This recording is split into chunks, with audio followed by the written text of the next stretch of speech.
Hey, what is happening, Miami Dolphins fans? Welcome back to the Fins Up Network. It is Ben Morgan, and it is Monday of Jets week, and that means Mike McDaniel had his first media availability of the week, and he dropped the news that we all sort of anticipated, we all basically expected, but that is the news. That quarterback, Tua Tagovailoa, will be out versus the New York Jets. He remains in concussion protocol.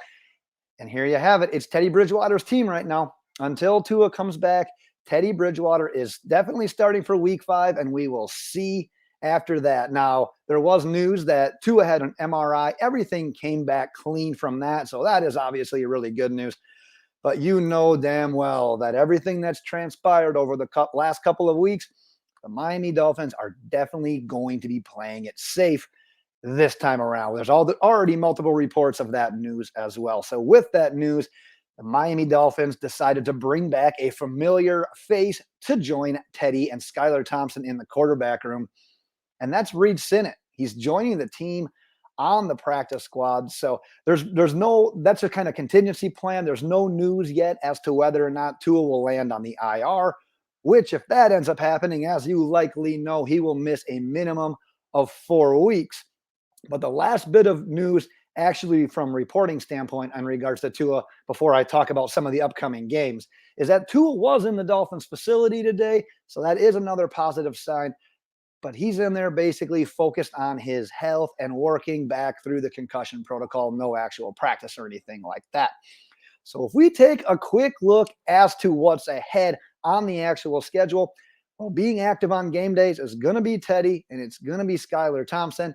And then obviously with Tua out, they still have Reid Sinnett on the practice squad who they could elevate on game day, similar to what they were doing with River Craycraft throughout the first 3 weeks of the season. So that's always an option as well.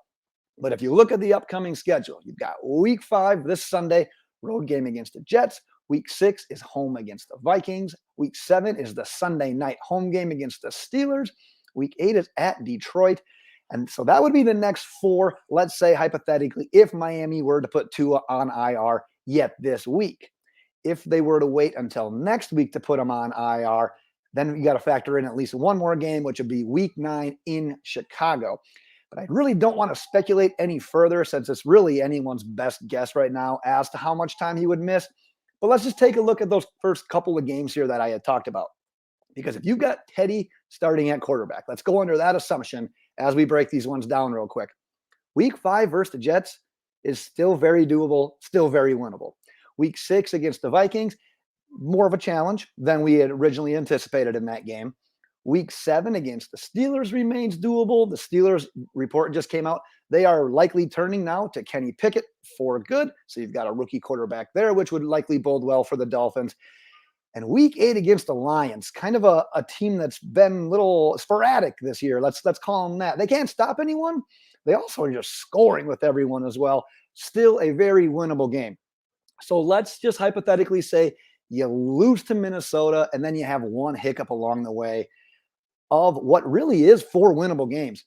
If you go 2-2 during that stretch, that still puts Miami at 5-3 with the Bears, Browns, and Texans on deck.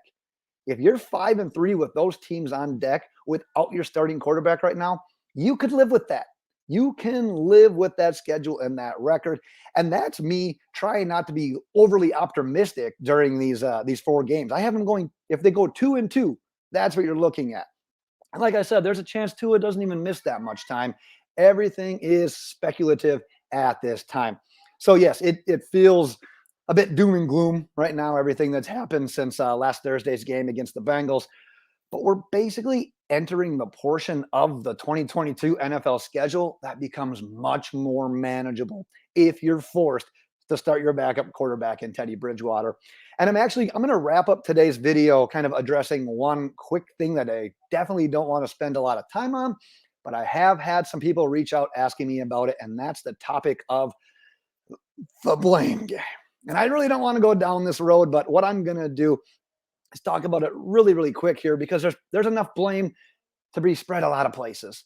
But I'll essentially summarize a thread that I posted to Twitter late last week where I stated why I don't believe Mike McDaniel should take any heat or be a fall guy for this, because everything Mike McDaniel was told from team doctors, from independent doctors, multiple days of head concussion test, Tua literally calling him and saying, you know what, if I'm healthy, if I'm eligible to pass all these tests, I am good to go. I am going to play this game. How can you, as a head coach, Mike McDaniel, how could you keep him out of Thursday's game? It's the coach's job to win the football games. And yes, you got to look out for player safety. I get all that. But he wasn't the one running the tests on Tua. He was literally taking advice from medical professionals that are the ones that are tasked with handling these situations.